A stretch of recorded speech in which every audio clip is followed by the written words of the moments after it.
कविता भारती, आप देख रहे हैं खबरें न्यूज 24। आइए देखते हैं इस वक्त की बड़ी खबर जो प्रयागराज से है। शिक्षक बना भक्षक, ग्रामीणों ने जमकर किया विरोध। हंडिया प्रयागराज। हंडिया तहसील अंतर्गत प्रतापपुर विकासखंड क्षेत्र के डंडियावा में स्थित उच्च प्राथमिक विद्यालय में मोहम्मद आदिल, जो कि सहायक अध्यापक के पद पर नियुक्त है, आरोपित है कि विद्यालय कक्ष में जो बालिकाएं पढ़ती हैं उन बालिकाओं के साथ अश्लील हरकत करता है।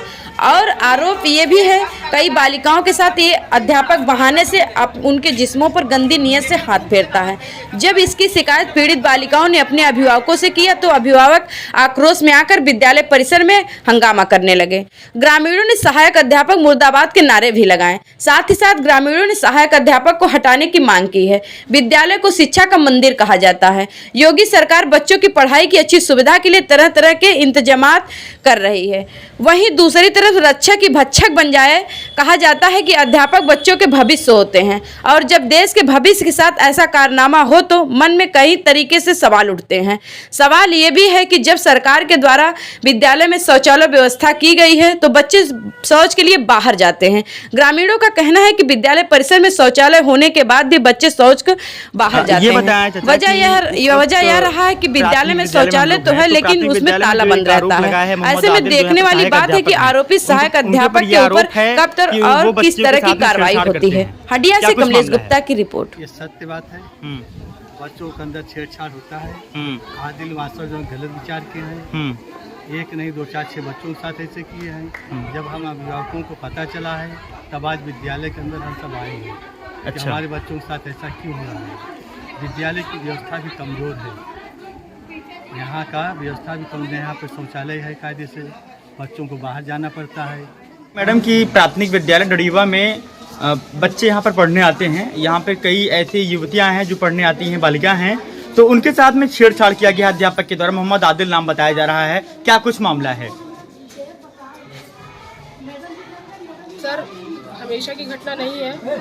ये एक दिन मीटिंग में मैं गई थी, मेरे जाने के पश्चात कुछ ऐसी घटना घटी है और जब मुझे संज्ञान में घटना मेरे संज्ञान में आई है तो मैंने इस पे जो है पहले घटना की सत्यता का पता करने का प्रयास किया। उसके बाद अपने विभाग को सूचित कर दिया है। सहायक अध्यापक पे कार्रवाई के लिए मोहम्मद आदिल सहायक अध्यापक पे कार्रवाई के लिए मैंने अपने विभाग को लिखित रूप में प्रार्थना पत्र दे दिया है। नहीं, 4 से 5 दिन पहले ये मामला हुआ था और बालिका यहाँ पे जो बालिका जो पढ़ने आती हैं उन्होंने आपको 4-5 दिन पहले इन्फॉर्म किया हुआ था, अपने परिवार को बाद में बताया, तो ऐसा कुछ सुनने में आ रहा है। तो आपने अपने विभाग को पहले सूचित क्यों नहीं किया? सर, 15 तारीख को मीटिंग में मैं गई हूँ तो 15 तारीख की घटना है और आज 18 तारीख है तो 4-5 दिन कैसे हो गए? तो 3 दिन पहले की घटना है ये। हाँ, तो सर जिस दिन हम अगले दिन स्कूल आए, आने के बाद जब बच्चों को मैंने क्लास बिठाया उसका मुझे मालूम हुआ। तो फिर कोई भी चीज़ एक ही तुरंत विश्वास करना कठिन है। आदमी पहले गहराई से पता करता है। जब पता चल गया मैंने अपने विभाग को फोन से सूचित किया। ऐसा नहीं किया मैंने।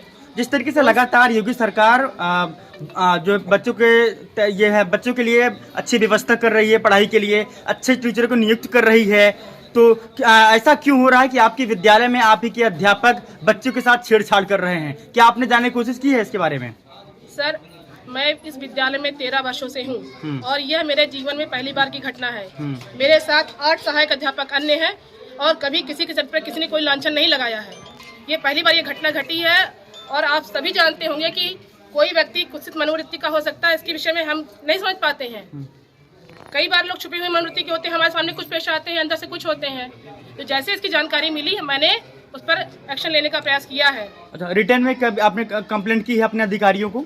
सर हाँ, लिखित में दे दिया है। आपने दे दिया है? नहीं सर, एक प्रार्थना पत्र फिर बनाए हैं क्योंकि सर नहीं थे, हमारे बीओ सर कल मीटिंग में थे तो रिसीव नहीं हो पाया। ये फिर दे रहे हैं अभी और जितने लोग यहाँ हैं उनके हस्ताक्षर साथ एक दूसरा प्रार्थना पत्र भी दे रहे हैं। ये बताएं कि जो आप प्रधानाध्यापक है यहाँ के, जो आपके यहाँ जो सहायक अध्यापक है मोहम्मद आदिल, तो उन्होंने इस तरीके की हरकत की है तो उस पर क्या कहेंगे आप? आपका रिएक्शन क्या है? हम लोग के लिए शर्मनाक घटना है सर। ये बच्चियों के साथ, हम खुद महिला हैं तो ये हमारे लिए भी तो खतरा है सर। हम सब साथ में काम करते हैं। कई बार कौन है साथ में, ये हम लोग के लिए हमेशा डरने वाली घटना हो चुकी है। मतलब कहीं ना कहीं आपको भी डर सता रहा है कि मोहम्मद आदिल जैसे लोग? सर, इनका मेरे ही विद्यालय में नहीं किसी विद्यालय में रहना बच्चियों के लिए खतरे की बात है। उनकी सुरक्षा के लिए एक बहुत बड़ा खतरा है। तो पूरा प्रयास होगा कि ये खतरा दूर हो जाए बस। क्या नाम है आपका? अनीता रानी। प्राथमिक विद्यालय में आप प्रधानाध्यापक हैं।